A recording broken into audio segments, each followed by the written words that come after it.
Hello and welcome to Fit to Box channel. I'm Simon, former amateur boxer, current amateur boxing coach, and here at Telford Amateur Boxing Club is where I do training my boxers for their amateur competitions.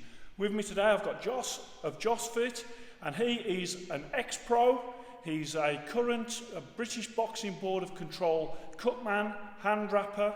He's a PT and he's also a trainer, obviously, of boxers, both amateur and also recreational, but also professional. He's going to wrap my hands today. I've had some wrapping of my hands before on the channel, so we're just going to go through, just see how Joss does it. So let's talk through your boxing journey. Okay. When did you start? Started off when I was 21 with Silver Street ABC. Had 11 amateur fights. Won my first by knockout. Lost my second. Found out I had a perforated eardrum. In training or in the fight? In the fight, okay. Yeah, in the fight, which caused me to lose.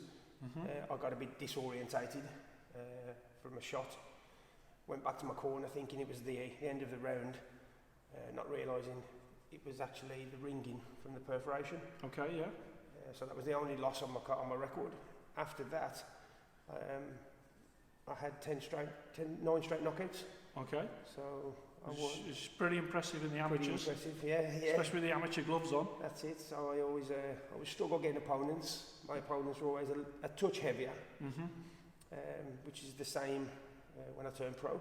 Yeah. But the only reason I turned pro, I got scouted at the Gala Baths on my 10th amateur fight.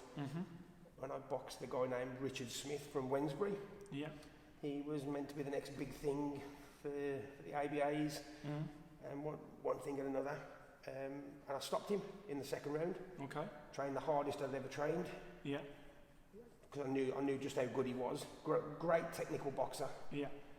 And I went in there. Unfortunately, ruined his career. Almost ruined his way of life. As he sustained 3 bleeds on the brain. All right. Okay.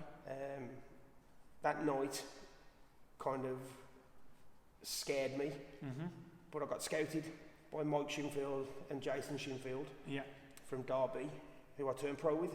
And what happened to the lad? He had 3 operations, had to quit work, and from what I can gather now, having seen him a few weeks ago, which I hadn't seen him in many years, yes, he's made a full recovery. Okay, good. Okay, his way of life will never be the same. Yeah. But the good news was, you know, he's made a full recovery from the injuries. Yeah. The operations went well, and he's got a family, children, everything now. I mean, it is a dangerous sport. It is. It is. Yes. I think people forget that sometimes, especially when you're looking at Instagram and things. That's it. For me, Instagram has glorified boxing now, because you've got these guys that just want to go out there, do a bit of training, put on a bit of gloves, not realise how dangerous the sport really is, and call themselves boxers. Yeah. And to me, okay, it's great advertisement for the sport, seeing people like that doing it, but they need to realise the dangers. Yeah. You know. I mean, boxing lends itself to Instagram, because you can do a bit of nice pads, you can do something on the bags. That's so, you know, there's a lot of sort of people that can, instead of just going in the gym and just lifting weights, which obviously, depending on the weight that they're doing or their form, it can't be that impressive, but, you know, you can look impressive. In saying that, on Instagram, there is some shocking stuff on Instagram as well, some real bad stuff that is being touted as good stuff. There is, yeah. So you didn't have sort of, you didn't start when you was a child in boxing, 21, that is late. That's it, yeah. And then, what was your age when you was actually pro then? I turned pro in my mid-20s, 24, 25. Yeah. And as I say, my first sparring session in the gym for Mike Shinfield, well, going on from my last amateur fight, I boxed one of Richie Woodall's proteges, who was meant to be a massive thing on the circuit. Yeah. And I stopped him in 2 rounds. Okay. So the following weekend, I went down to Mike Shinfield's gym and sparred Del Bryan. Oh yeah, yeah. Who was meant to be fighting Ryan Rhodes for a title. And I absolutely smashed him up in the gym. Right. So they ended up having to put the fight off for a few weeks while he made the recovery. Yeah. At that point, Mike and Jason sat me down and said to me that they were going to struggle to find me fights because of the power I got at my weight. I was only, bear in mind, I was only a middleweight, 11 stone 4. Yeah.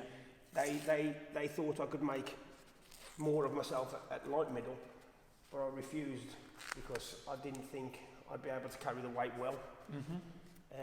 And for me, I had to carry the weight for the power. Yeah. Which was quite shocking. Turn it over. At that point, after coming out of sparring with like Del Bryan and Jason and Nicky Booth, it really made me think hard about my own ability. I was never the best boxer, but I could always fight. I could always punch, and that's what I relied on through most of my career. And then later on in my career, come 2009, I transferred over to Paul Goff from Priory Amateur Boxing Gym. Yeah. As he turned professional, as I feel. Yeah, good. So great. Yeah.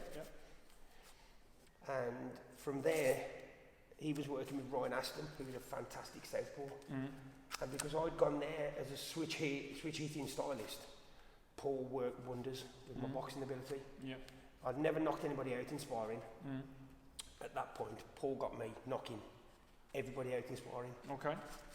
People like Hastings Rassani, me and young Muttley used to have some great sparring sessions. People like Danny Norton, who was a massive puncher in the gym. Yeah. We always had some great sessions. But it was after knocking out Hastings 2 weeks in a row with the same shot. Yeah. I got banned from Wednesbury Gym because there was nobody in there. I say banned. I got told not to come back. Turn that over. French fist for me. I got told not to come back because there was nobody in the gym worth sparring with at that point, due to the power I was carrying through my shots, through learning how to box, getting my timing correct, having that little bit more hand speed, learning to move my feet a little bit quicker, and I think that was a bit of a downfall for me, learning how to box, because it made me more dangerous, and my power came on tenfold. Yeah.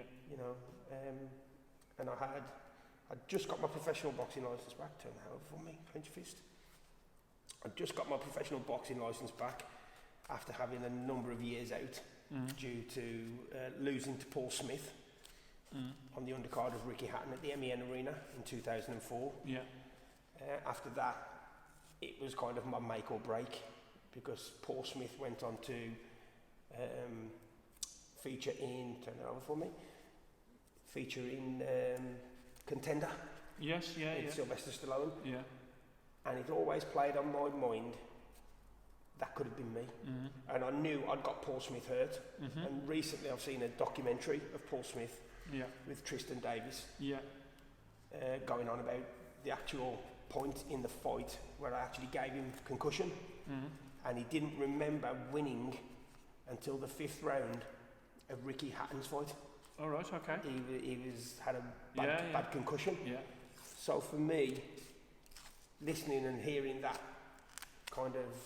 It could have been in the Contender. Could have been, that was my make or break. It could have been me in Contender. Yeah. It could have been me fighting for those British titles. But for some reason, I don't think I was ever made for TV. Every fight I had on TV, I lost. Yeah. Which is a bit unfortunate. Yeah. But I was always an away fighter, which they now class the away fighters as journeyman. Yes. Yeah. But I was never a journeyman. Yeah. So what was your final record? 16. I did one exhibition with young Muttley because we both turned up to a show at the Light Bar in Wolverhampton. Yeah. And our opponents, mine decided he didn't want to fight me when he saw me on the scales. Yeah. And young Muttley's didn't turn up at all. So we did an exhibition, boxed each other. Yeah, yeah. So that never went on our records. But out of 16, I lost 8 with 1 draw. You're right. And the draw, I should have won because I boxed Pedro Carragher, great southpaw, and he just boxed Jason Matthews, who was a British title contender, actually won the British title, and I beat him, in my eyes, knocking somebody down 3 times and getting a draw over a 6-rounder. You know, says to me, how many times have you got to knock the guy down to get a win? You know, and then 2 weeks later, I boxed him again at the Aston Villa, and same again, knocked him down 3 times, got the win. So, in my eyes, I got the win the first time. How's that feel? Yeah, good. Great. But so what was your mindset, like, especially in the amateurs? Because obviously, you know, it's all new to you when you're in the amateurs. What was your mindset before a fight? Before the fight, my mindset was kind of focused on what I wanted to do. I wanted to get in there. I was never one who wanted to win on points. I wanted to put a show on, you know, show people how powerful I was. So I always went in there looking for a knockout. You know, I always modelled myself on Robin Reid because I loved the you know, the condition he was in. And I always put myself in that kind of category of having that kind of physique. So Robin Reid was always someone I looked up to. And to actually see him in person at a fight I was on at Bridie Hill was amazing. To actually meet him in person, and then meeting him again at Manchester when I boxed Paul Smith. You know, it was just great just to have a catch up. But you know, it's all about opportunities in boxing. You've got to take those opportunities when they come. And for me, the opportunities, you know, they came, but there's always a reason I didn't get anywhere. Do you when you were sort of having your amateur fights, did you find that you was sort of one of these that was always just waiting for a fight and you would accept anything? I would fight anybody. Right. Okay. I believed in my ability. How's that feel? Yeah, good. Really. I believed in my ability. I believed in my power. I'd got a good chin. And if you know, if they turn around to me and says, right, we've got a guy 12 stone 2, I was 11 stone 4. You know, are you up for the fight? Of course I am. You know. And you was training all the time? I was training 7 days a week, you know, no rest. And back then, you know, I didn't realise how important recovery was. It's only since I've actually come out of the sport and I'm actually in better shape now than I was back then. Isn't that over for me? I'm in better shape now than I was then, that I've realised the rest and my nutrition has made a massive difference to life for me now.